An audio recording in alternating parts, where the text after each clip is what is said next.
والصلاة والسلام على سيدنا ومولانا محمد وعلى آله وصحبه وعلى من تبعهم بإحسان إلى يوم الدين. أما بعد، فقد قال الله تبارك وتعالى في كلامه المجيد والفرقان الحميد: أعوذ بالله من الشيطان الرجيم. بسم الله الرحمن الرحيم.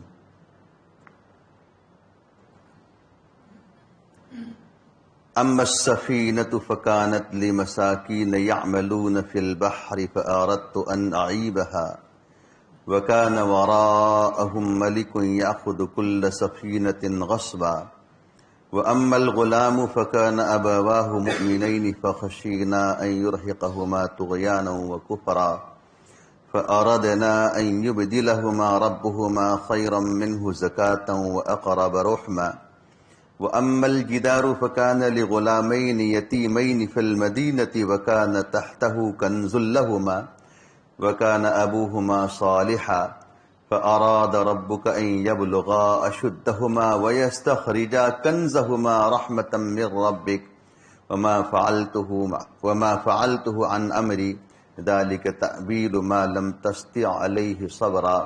صدق الله العظيم. بزرگوں اور بھائیوں،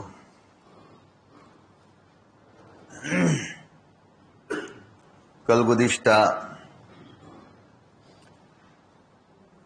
حضرت موسیٰ علیہ السلام اور حضرت خضر علیہ السلام کی ملاقات، سفر میں ساتھ رہنا اور 3 عجیب و غریب واقعات کا پیش آنا جو ظاہری طور پر حضرت موسیٰ علیہ السلام کی شریعت کے خلاف تھے، لیکن اللہ تبارک و تعالی نے حضرت خضر علیہ السلام کو جو علم تکوینی عطا فرمایا تھا اس کے بالکل عین موافق تھے وہ سارے کام. یہاں میں سب سے پہلے یہ بتاتا چلوں آپ کو کہ حضرت خضر علیہ السلام، خضر بھی کہتے ہیں، خضر بھی کہتے ہیں، اور بھی دوسرے ضبط ہے اس میں، یہ نبی تھے یا اللہ کے نیک اور صالح بندے اور اللہ کے ولی تھے؟ اس میں حضرات مفسرین کے مختلف اقوال ہیں. بعض حضرات نے یہ کہا کہ وہ اللہ کے نبی تھے، اور بعض نے کہا کہ نبوت تو نہیں ملی تھی لیکن اللہ کی طرف سے ان کو تکوینی علوم عطا فرمائے گئے تھے، اور وہ کوئی ولی کامل اور بزرگ ہستی تھی. بعض نے یہ بھی کہا ہے اس وقت وہ حیات ہیں یا انتقال کر چکے ہیں. اس میں بھی مختلف اقوال ہیں. بعض حضرات مفسرین کہتے ہیں کہ وہ حیات ہیں، لیکن اکثر مفسرین کی رائے یہ ہے کہ ان کا انتقال ہو گیا ہے. حضرت مفتی شفیع صاحب رحمۃ اللہ علیہ نے قاضی ثناء اللہ پانی پتی رحمۃ اللہ علیہ کی تفسیر مظہری کے حوالے سے یہ بات نقل فرمائی ہے. قاضی صاحب فرماتے ہیں کہ حضرت مجدد الفسانی رحمۃ اللہ علیہ، بہت بڑی شخصیت گزری ہے حضرت مجدد الفسانی رحمۃ اللہ علیہ، جنہوں نے اکبری دور میں ہمارے ملک میں جو الحاد پھیلا تھا، اکبر بادشاہ کے زمانے میں جو الحاد پھیلا تھا، اور اس نے پورے دین محمدی کو مٹانے کی ناکام کوشش کی تھی. لمبا چوڑا واقعہ ہے اس تعلق سے، مجھے اس میں نہیں جانا ہے. اکبری دور میں جو الحاد پھیلا تھا اس کا مقابلہ کرنے کے لیے اللہ تبارک و تعالیٰ نے حضرت مجدد الفسانی رحمۃ اللہ علیہ کو پیدا فرمایا تھا. سرہند میں ان کی قبر ہے. سرہند میں، نام تو سنا ہوگا نا، سرہند پنجاب میں ہے. سرہند میں ان کی قبر ہے. بعض لوگوں سے یہ بات سنی ہے کہ جو شخص جو حافظ قرآن کون ہے؟ انگلی اٹھاؤ تو. حافظ قرآن کتنے ہیں؟ بس اور کوئی نہیں ہے۔ جو حافظ قرآن ان کی قبر پر جا کر ایک مرتبہ قرآن مجید ختم کرتا ہے تو وہ زندگی بھر نہیں بھولتا ہے۔ مجدد الفسانی رحمۃ اللہ علیہ کی قبر پر قرآن مجید پڑھنے کے تعلق سے بعض لوگوں نے یہ کہا ہے کہ جو شخص ان کی قبر پر جا کر ایک مرتبہ قرآن مجید پڑھتا ہے تو زندگی بھر وہ قرآن بھولتا نہیں ہے۔ کسی کو اللہ تعالیٰ موقع دے تو چلے جانے کا، حالات سازگار ہو جائیں تو یہاں سے ڈائریکٹ آپ کو بھروچ سے گاڑی لے چلے گی اور سیدھا سرہند چھوڑے گی، درمیان میں کہیں اترنا نہیں ہے۔ بات سمجھے؟ یہاں سے بھروچ سے بیٹھ جانا اور سیدھا سرہند اترو گے اور وہاں مجدد الفسانی رحمۃ اللہ علیہ کی قبر پر جا کر 2-4 دن میں 2-3 دن میں قرآن ختم کر کے سمجھے آ جانا۔ لوگ کہتے ہیں یہ تو میں تو عرض کر رہا تھا کہ قاضی ثناء اللہ پانی پتی رحمۃ اللہ علیہ نے مجدد الفسانی رحمۃ اللہ علیہ کے مکاشفات کے متعلق لکھا ہے۔ حضرت مجدد صاحب فرماتے ہیں کہ مجھے مکاشفے میں یہ بات بتائی گئی، مجھے مکاشفے میں حضرت خضر اور حضرت الیاس علیہ الصلوۃ والسلام کی ملاقات ہوئی۔ حضرت خضر نے یہ فرمایا کہ میں اور حضرت الیاس دونوں اس وقت انتقال کر چکے ہیں، زندہ نہیں ہیں۔ انہوں نے خود کہا کہ ہم انتقال کر چکے ہیں، زندہ نہیں ہیں، لیکن پھر بھی اللہ تبارک و تعالی کبھی کبھی ہمیں لوگوں کے مجمع میں مدد کے لیے بھیجتے ہیں، ہم جا کر لوگوں کی مدد کرتے ہیں۔ یہ انہوں نے کہا۔ تو میں تو عرض کر رہا تھا کہ اللہ تبارک و تعالی نے حضرت خضر علیہ الصلوۃ والسلام یا حضرت خضر علیہ الصلوۃ والسلام کو علم تکوینی عطا فرمایا تھا۔ ان کو خضر یا کہ خضر اس لیے کہتے ہیں کہ عربی زبان میں خضر یا خضر کہتے ہیں ہریالی کو، شادابی کو۔ ہریالی اور شادابی، بارش کے موسم میں جب تھوڑی بارش ہوتی ہے تو پورے جنگلات لہلہا اٹھتے ہیں اور ہریالی ہریالی نظر آتی ہے، شادابی ہی شادابی نظر آتی ہے۔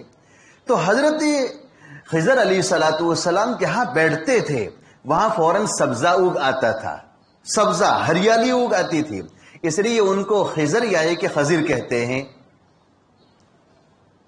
تو حضرت موسیٰ علیہ الصلوۃ والسلام کی حضرت خضر علیہ الصلوۃ والسلام کے ساتھ ملاقات ہوئی اور سفر کا واقعہ پیش آیا، اور اس سفر میں 3 عجیب و غریب واقعات پیش آئے، عجیب و غریب 3 واقعات پیش آئے جو حضرت موسیٰ علیہ الصلوۃ والسلام کی شریعت کے، ان کے علم کے خلاف تھے، لیکن اللہ تبارک و تعالیٰ نے حضرت خضر علیہ الصلوۃ والسلام کو جو تکوینی علم عطا فرمایا تھا اس کے بالکل عین موافق تھے۔ اللہ تبارک و تعالی انسانوں کی ہدایت کے لیے، مخلوق خدا کی ہدایت کے لیے اپنے کچھ بندوں کا انتخاب فرماتے ہیں۔ ان کو اللہ تبارک و تعالی وحی سے نوازتے ہیں، نبوت سے سرفراز فرماتے ہیں، اور وحی اور نبوت کی روشنی میں ان کو علم تشریعی دیا جاتا ہے، شریعت کا علم دیا جاتا ہے، شریعت کا علم دیا جاتا ہے، اور اسی نبوت اور اسی وحی کی روشنی میں اور تشریع علم کی روشنی میں وہ اپنی اپنی امتوں کی اصلاح کرتے ہیں، اپنی اپنی امتوں کی خدمت کرتے ہیں، اور آخرت کی ہمیشہ ہمیشہ آنے والی زندگی کے تعلق سے ان کو آگاہ کرتے ہیں۔ یہ بتاتے ہیں کہ دنیا تمہارے لیے آخرت کے سنوارنے کی جگہ ہے۔ اللہ تعالیٰ نے ان کو جو شریعت کا علم عطا فرمایا ہے، نبوت کا علم عطا فرمایا ہے، اس کے ذریعے امت کی خدمت کرتے ہیں، مخلوق کی خدمت کرتے ہیں۔ عام طور پر امت کی اور بندگان خدا کی اصلاح کے لیے اللہ تبارک و تعالیٰ نے یہ نبوت کا سلسلہ جاری فرمایا، اور نبوت کا سلسلہ ختم ہوا، اس کے بعد یہ ذمہ داریاں اللہ تبارک و تعالیٰ نے امت کے سر ڈالی ہے، اور امت میں بھی خواص کا طبقہ جو علماء کا طبقہ کہلاتا ہے، اس کے ذمے یہ ساری ذمہ داریاں ڈالی ہے۔ تو یہ ان کا تشریعی علم ہوتا تھا، شریعت کا علم ان کو دیا جاتا تھا، اور حضرت خضر علیہ الصلوۃ والسلام کو اللہ تعالیٰ نے تکوینی علم عطا فرمایا تھا. تکوینی علم. تکوینی علم یہ اللہ کے کچھ خاص مخصوص بندوں کو ملتا ہے، ہر ایک کو نہیں ملتا ہے. کبھی ایسا ہوتا ہے کہ تکوین علم کا تقاضا کچھ اور ہوتا ہے اور تشریع علم کا تقاضا کچھ اور ہوتا ہے. اللہ تعالیٰ نے تکوین علم جو عطا فرمایا ہے جس شخصیت کو، تو وہ اپنے تکوین علم کے تحت وہ کام کر بیٹھتا ہے، لیکن جس کو شریعت کا علم عطا کیا ہے اس کے خلاف ہوتا ہے. وہ یہ سمجھنے جیسی بات ہے کہ حضرت خضر علیہ الصلوۃ والسلام نے کشتی کا تختہ کیوں توڑ دیا. کشتی کا تختہ توڑنے کی صورت میں تو کتنے لوگ ڈوب جائیں گے اور کتنی جانیں ہلاک ہوگی، اور ظاہر میں کسی آدمی کی چیز کو نقصان پہنچانا بھی تو جائز نہیں ہے. اسی طریقے سے وہ نابالغ بچہ تھا، اس نابالغ بچے کو قتل کرنا حضرت خضر علیہ الصلوۃ والسلام کے لیے کیسے جائز تھا؟ نابالغ تھا، کسی کو قتل نہیں کیا تھا، اس نے معصوم بچہ تھا. حضرت موسیٰ کی شریعت کے خلاف تھا. ان گاؤں والوں سے کھانا طلب کیا، گاؤں والوں نے کھانا نہیں دیا، نااہل لوگ تھے، تو نااہلوں کے ساتھ تو احسان نہیں ہوتا ہے، پھر دیوار کیوں صحیح کر دی؟ تو حضرت موسیٰ علیہ الصلوۃ والسلام کو اللہ تبارک و تعالیٰ نے نبوت کا جو علم عطا فرمایا تھا، شریعت کا جو علم عطا فرمایا تھا، وہ شریعت کے علم کے بالکل خلاف تھے. یہ سارے کام، یہ سارے واقعات بالکل خلاف تھے. لیکن حضرت خضر علیہ الصلوۃ والسلام کو جو تکوینی علم عطا کیا گیا تھا اس کے بالکل عین موافق تھے. انہوں نے اپنے تکوین علم کی روشنی میں، تکوین علم کے تحت وہ سارے کام کیے تھے، اور ان کاموں کی حکمت حضرت خضر جانتے تھے، حضرت موسیٰ نہیں جانتے تھے. اس لیے کہ حضرت موسیٰ کو نبوت دی گئی تھی، تشریعی علم دیا گیا تھا، تکوین کا علم نہیں دیا گیا تھا.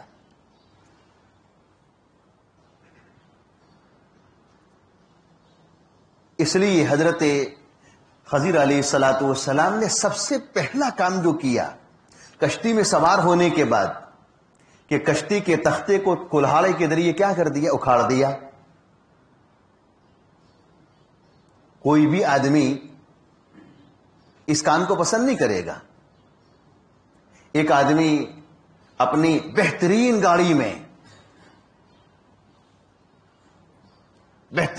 میں انووا ہے یا BMW ہے یا پھر XUV گاڑی ہے، ایسے بہترین گاڑی کے اندر آپ کو یہاں سے احمد آباد لے گیا، ایئرپورٹ پر چھوڑا، اور ایئرپورٹ پر آپ نے اترنے کے بعد اس کی گاڑی کے گلاس کو اور اس کی گاڑی کے ہیڈ لائٹ کو پھوڑ دیا،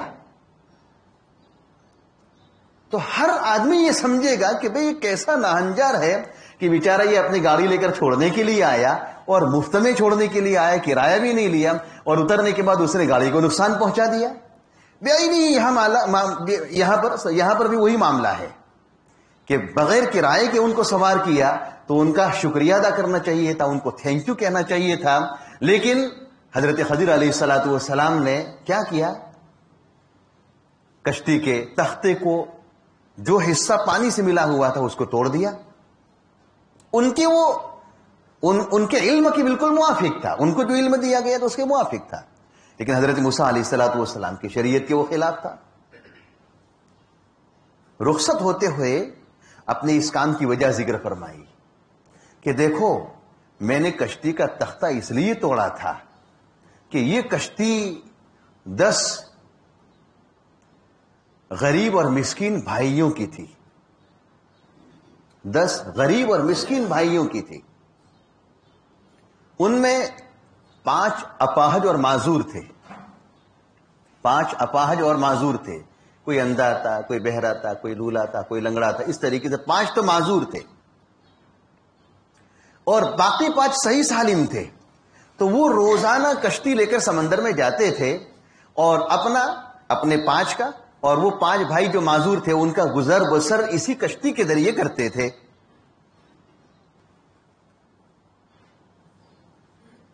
حضرت خضر نے فرمایا کہ یہ کشتی آگے جہاں جا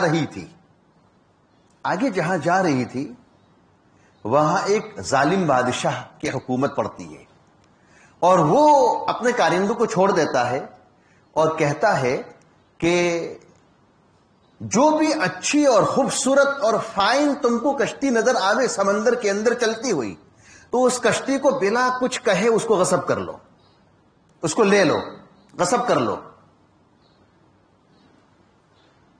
تو میں نے یہ سوچا کہ یہ کشتی آگے جائے گی، اور جہاں ظالم بادشاہ کی حکومت پڑتی ہے اس کے کارندے اس کشتی کو غصب کر لیں گے، تو پھر ان مسکینوں کے لیے اور ان غریبوں کے لیے جو ذریعہ آمدنی ہے، آمدنی کا جو ذریعہ ہے، اس کا کیا ہوگا؟ اگر کشتی ہی غصب کر لی جائے گی تو پھر ان کی آمدنی کا اور گزر بسر کا ذریعہ ہے، اس کا کیا ہوگا؟ بیچارے پریشان ہو جائیں گے۔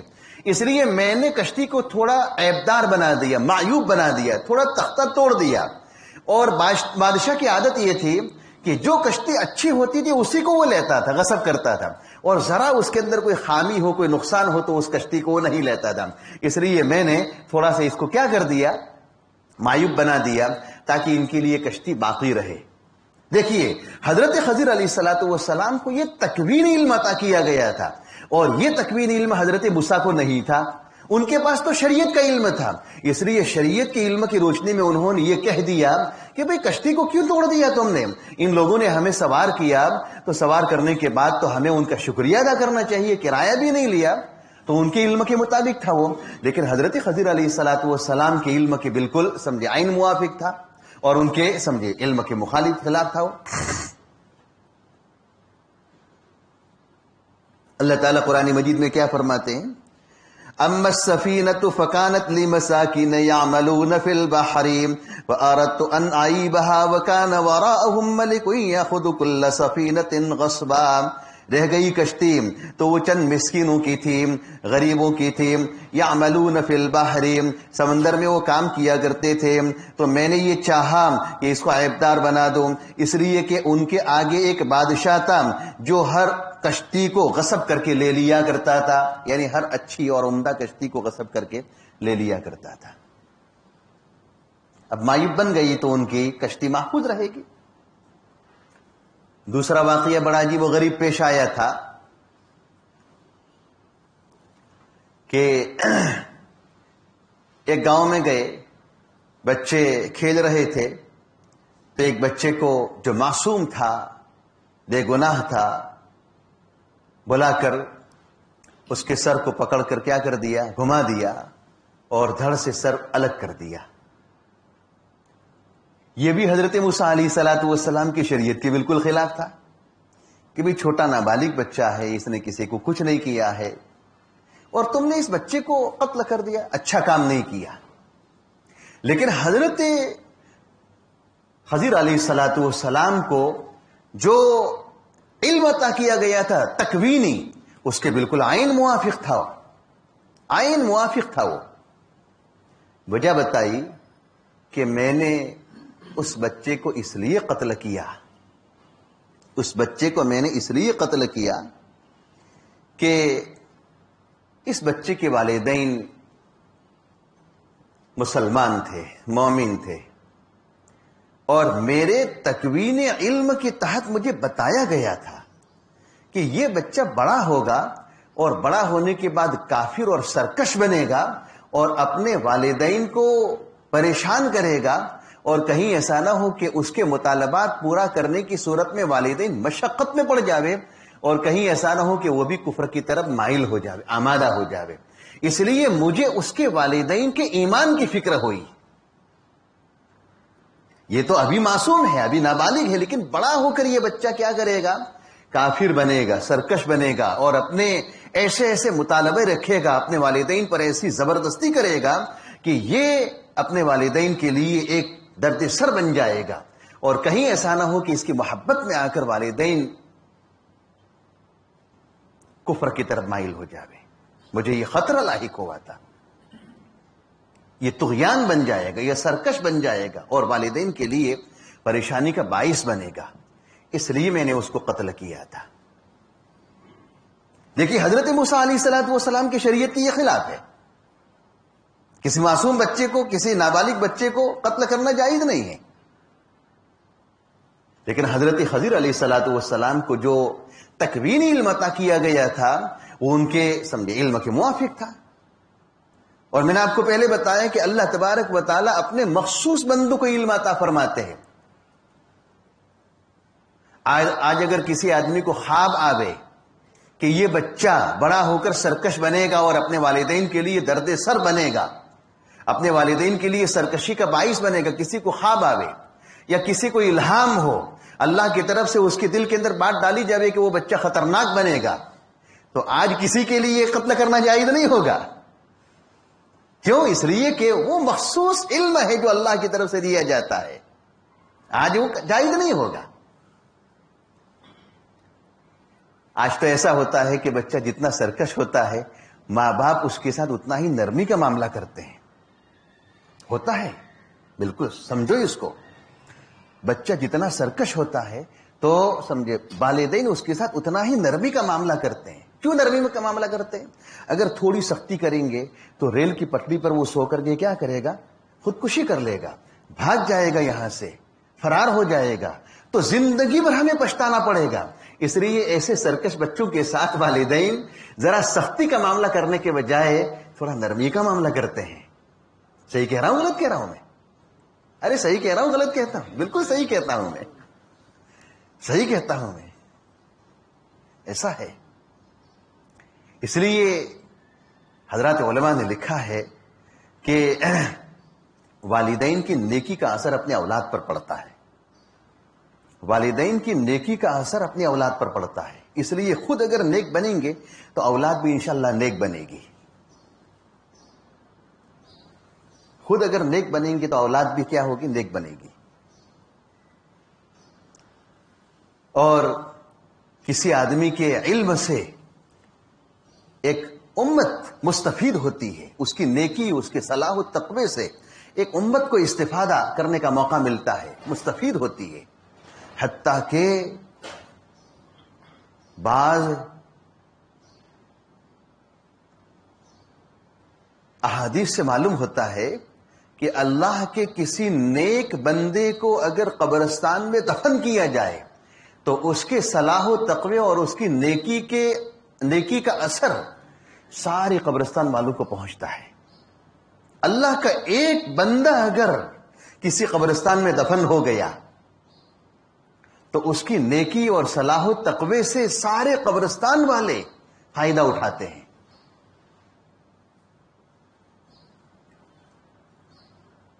میں نے یہاں انکلیشور پڑھانے سے پہلے کرمالی میں پڑھایا ہے. میں نے 9 سال وہاں پڑھایا ہے.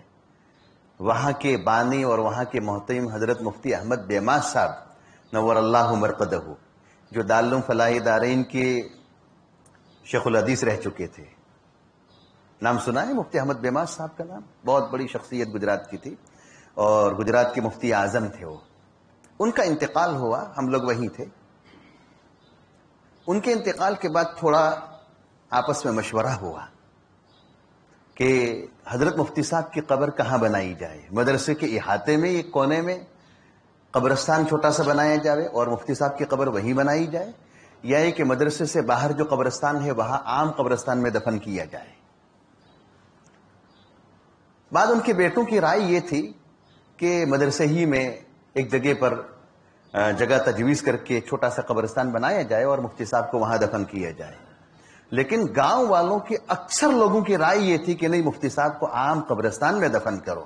اور انہوں نے یہ کہا کہ مفتی صاحب کو عام قبرستان میں دفن کرو گے تو ان کے صلاح و تقوی اور ان کی نیکی سے سارے قبرستان والوں کو روشنی ملے گی، سارے قبرستان والوں کو نور ملے گا، روشنی ملے گی، فائدہ ہوگا.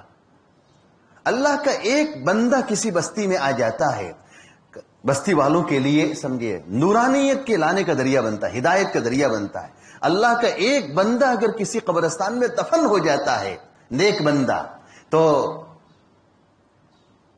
سارے قبرستان والوں کے لیے کیا ہوتا ہے سمجھے، یہ ایک بہترین سوغات ہوتی ہے.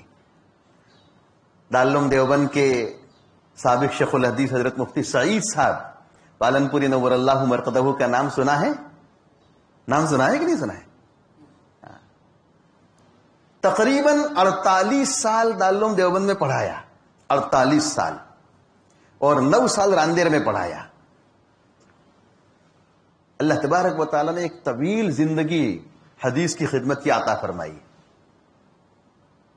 لیکن اتنا طویل عرصہ دیوبند میں گزارنے کے بعد جس وقت ان کی موت مقدر تھی تو حالات ایسے بنے کہ پچھلے سال علاج کے لیے ممبئی پہنچے تھے اور امید یہ تھی کہ علاج کر کے واپس چلے جائیں گے. لیکن اسی عرصے میں لاک ڈاؤن ہو گیا اور آمد و رفت کا سارا نظام، ساری سواریاں، ٹرینیں اور ہوائی جہاز، پورا نظام بند ہو گیا. تو حضرت مفتی صاحب وہیں پر اپنے معتقدین کے وہاں ٹھہرے تھے، بیمار ہو گئے اور اسی بیماری میں حضرت مفتی صاحب انتقال کر گئے. وہاں ایک قبرستان ہے ممبئی میں، اوشیوا قبرستان جوگیشوری میں ہے. اس قبرستان میں مفتی صاحب کو دفن کیا اور اس قبرستان میں خدمت کرنے والے ایک لڑکے سے میری ملاقات ہوئی. میں گیا تھا مفتی صاحب کی قبر پر تو ایک لڑکے سے میری ملاقات ہوئی جو قبرستان کی خدمت کیا کرتا تھا، پانی پلانا، پانی کا چھڑکاو کرنا، صاف صفائی کرنا. تو اس نے مجھے کہا کہ حضرت مفتی صاحب کی قبر پر کچھ پانی وغیرہ کا چھڑکاو کر سکتا ہوں؟ میں نے کہا کہ بالکل کر سکتے ہو. پھر میں نے اس سے یہ کہا کہ دیکھو اللہ تبارک و تعالیٰ نے اس قبرستان والوں کو مفتی صاحب جیسی شخصیت عطا فرمائی ہے اور بہت بڑی شخصیت ہے. اس قبرستان میں سونے والوں میں شاید مفتی صاحب سے بڑی کوئی شخصیت نہیں ہوگی. اللہ تبارک و تعالیٰ ان کی انوار و برکات سے سارے قبرستان والوں کو جو ہے مستفید کر رہے ہیں. ایک بندہ اگر آ جاتا ہے تو اس کی روشنی اور اس کا نور سب جگہ پہنچتا ہے.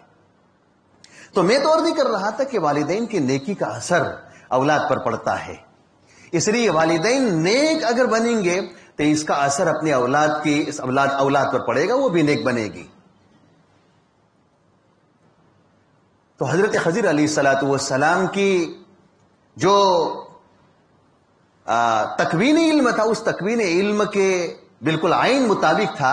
انہوں نے اپنے علم کے مطابق اس کو قتل کر دیا تھا.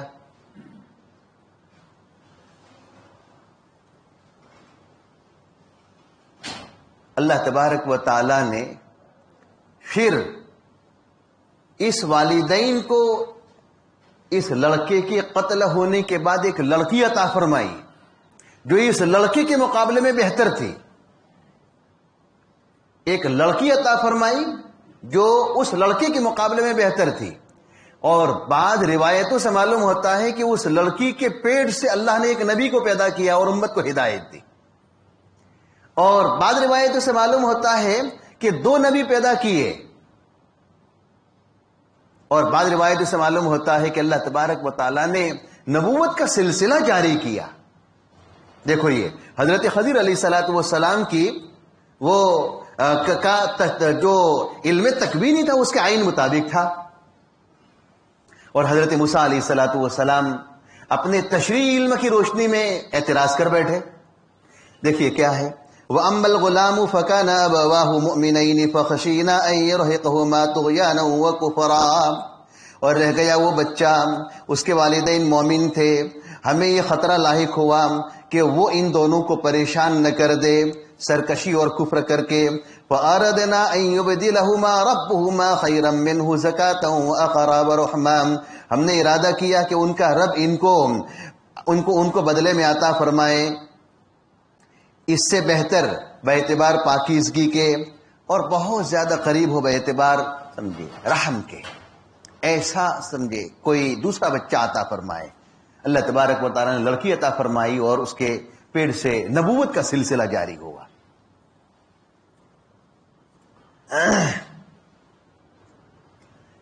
تیسرا کام کیا کیا تھا؟ دیوار کو صحیح کر دیا تھا. دیوار کو صحیح کر دیا تھا. یہ بھی حضرت موسیٰ علیہ الصلوۃ والسلام کو سمجھ میں نہیں آیا کہ نااہلوں کے ساتھ اتنا احسان کا معاملہ آپ نے کیوں کیا. حضرت خضر علیہ الصلوۃ والسلام نے فرمایا کہ دیکھو میں نے دیوار اس لیے صحیح کی تھی کہ وہ دیوار 2 یتیم بچوں کی تھی. 2 یتیم بچوں کی تھی، ان کے والدین انتقال کر گئے تھے اور بچے نابالغ تھے. ان یتیم بچوں کی دیوار تھی اور والدین نے اپنے انتقال سے پہلے دیوار کے نیچے ایک خزانہ چھپایا تھا. اب بچے بڑے ہوں گے، دیوار کی کھدائی کریں گے تو اندر سے وہ خزانہ نکال دیں گے جس سے ان کو زندگی میں فائدہ پہنچے گا. تو وہ دیوار پوری ٹیڑھی ہو گئی تھی. اگر دیوار میں صحیح نہ کرتا، سیدھی نہ کرتا، تو دیوار کے نیچے ان کا سارا دفینہ جو ہے وہ دب جاتا، ضائع ہو جاتا اور پتہ نہ چلتا کہ والد صاحب نے، والدین نے کہاں وہ چیز دفن کی ہے. اس لیے میں نے ان دونوں یتیم بچوں کے اوپر رحم کھایا اور رحم کھا کر دیوار کو صحیح کر دیا. کیا تھا وہ خزانہ؟ بعض نے کہا کہ وہ خزانہ سونے کی تختیاں تھی، بعض نے کہا کہ چاندی کی سمجھے ڈلیاں تھی، اور بعض نے کہا کہ سونا چاندی نہیں تھا بلکہ ان کے بڑے ہونے کے بعد آخرت میں کام آنے والی چیزیں کچھ لکھی ہوئی تھی. آخرت میں کام آنے والی کچھ ہدایت کی چیزیں لکھی ہوئی تھی. لکھا ہوا تھا بسم اللہ الرحمن الرحیم. ایک بات تو یہ لکھی ہوئی تھی.